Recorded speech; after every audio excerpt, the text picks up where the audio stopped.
Mula nang maglaho si Liam, dumulas ang planeta sa isang siklo ng banayad na katahimikan. Muling ipininta ng gubat ang mga kulay nito, hindi man matingkad, ngunit malambot, para bang maging ang liwanag ay naglalakad sa dulo ng mga daliri upang hindi gambale ng isang dalamhati na hindi nito maintindihan. Namuhay si Aelia ng malayo, hiwalay sa ibang essence, hiwalay sa digmaan at sa mga bakas ng tao. Nananatili siya malapit sa clearing kung saan nakahimlay ang munting usbong na isinilang sa araw ng ritual. Patuloy itong lumalaki, dahan-dahan, tulad ng mahiyain na paghinga. Tumitibok ito tuwing gabi ng banayad na liwanag, kulay amber, halos hindi makita. Bantay ito ni Aelia sa bawat sandali.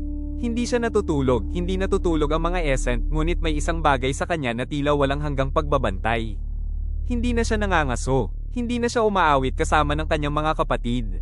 Hindi na niya tinatawid ang canopy gaya ng dati. Nanatili lamang siya roon, nakatitig sa usbong na iyon na parang sa huling sinulid ng panaginip na ayaw niyang pakawalan.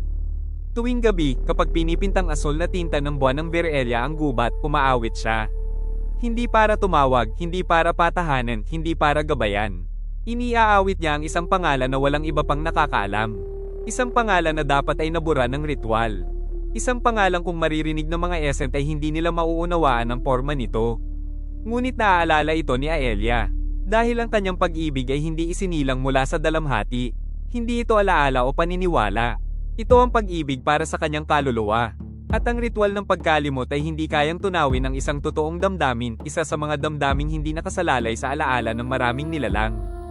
Ang kanyang tinig, gabi-gabi, ay bumibigkas ng katotohanan ito. Minsan, tila nakikita niyang nanginginig ang usbong bilang tugon. Na para bang may munting hininga na dumadaloy sa mga dahon nito. Na para bang may nakikinig.